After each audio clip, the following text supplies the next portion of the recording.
And of course, in classic survival horror fashion, the stairs just have to lead downward into the spooky basement of the already haunted mansion, as if that weren't already bad enough. Not surprised to hear the return of the most unsettling music ever going into the creepy basement of the aforementioned haunted mansion. I don't know what the hell is in this fucking hallway, but I'm just gonna leg it like fuck. I don't care. I don't wanna know. Seriously, how bad can this shit get? The basement in a survival horror game in a haunted mansion where a child died in the town of Silent Hill. And child ghosts are always infinitely more disturbing than adult ghosts. You can't argue that. Especially kids in fucking horror movies. Come and play with us, Danny. Forever and ever and ever. Nah, fuck you, I'm going home. Granted, he didn't have a choice because he was locked in a fucking ski lodge, but there's always some insanely evil bullshit. It's always something insanely horrifying. Like, I painted a picture of you and Mommy. and then it's like them dead or strangled or like bleeding or hanging from a noose or some shit or being chopped into pieces with a fucking axe or some shit. Kids are fucking horrifying. Nope, I won't be buying your peanut butter truffles. Good day. Especially kids in fucking horror movies. For example, ever seen the movie Sinister? If you haven't, and you're interested in watching it, I recommend you mute this shit for the next 2 or 3 minutes, because I'm about to spoil it to high hell. So there's your warning. 5-second head start. Go.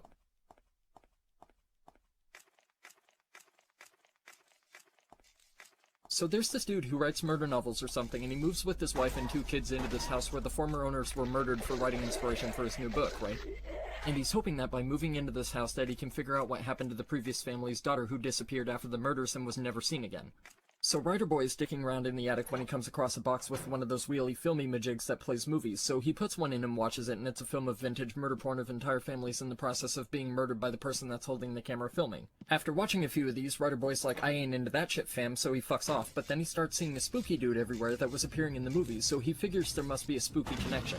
So Writer Boy does some research and learns that the spooky dude he's been seeing is some sort of weird deity or something or another, and that it's basically the taker of children and the eater of souls. After seeing a lot more of Mr. Spooky, Writer Boy takes the projector and the films and burns the fuck out of them with some lighter fluid and a little Boy Scout ingenuity. After burning everything, Writer Boy decides that he'd rather not be arrested for the crime of arson and destruction of property, so he moves back to his old place with his family. At this point, Writer Boy decides to check the attic on account of the PTSD that Mr. Spooky's caused, and it's a good thing that he did, because the Wheelie Mabob is back with a new theatrical debut. Writer Boy has second thoughts about the murder porn and decides that it's not that kinky, so he sits down to watch the new movie in the privacy of his attic with the company of a nice warm cup of joe. Just as he's edging, he's interrupted by a call from a police buddy in the town he just moved to and from that he went to for answers regarding the murders earlier in the film, and he tells him that the murders are coming from inside the old house, and the new movie finally reveals who the killers were, and if you're smarter than a 5th grader, you've probably figured it out by now. It's at this point that Writer Boy realizes that he fucked up and starts to feel a little woozy and says, I asked for 3 sugars in my coffee, Mr. Cosby, and passes the fuck out. He eventually comes to, and when he does, he sees his entire family and himself on the floor tied up like Christmas presents and stuff like turkeys on Thanksgiving Day. But wait! There's more!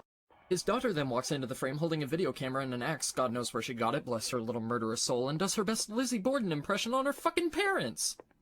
So I don't care how tantalizingly tasty your tag-alongs are, pack your cookies, and hop along before I beat your ass.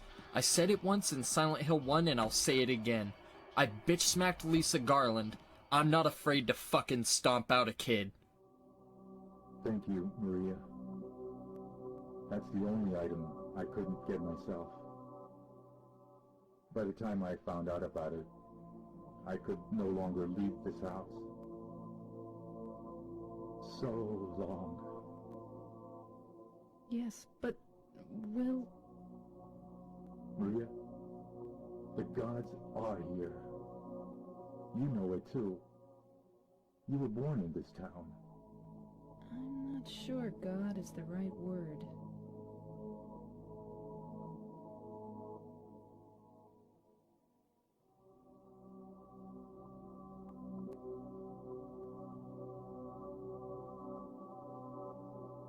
Do you believe in fate?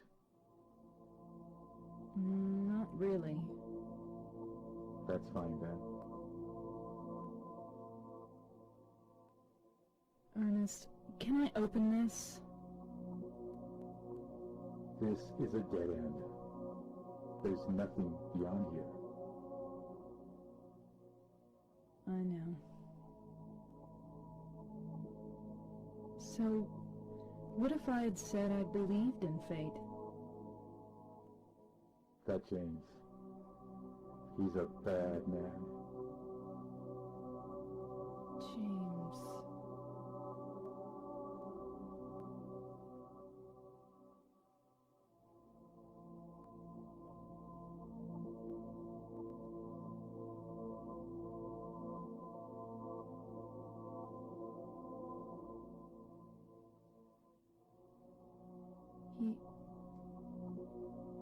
Yes. I know. He's looking for the you that isn't you. Because he's kind? Do you know something? Yes. Maria, you're... Anyway, that's just what you think. You don't really know anything. That's fine. Okay.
James.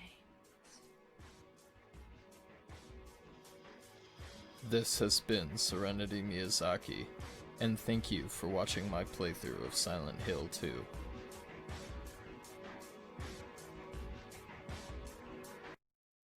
Mary?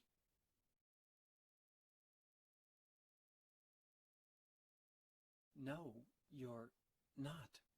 Do I look like your girlfriend? My name is Maria.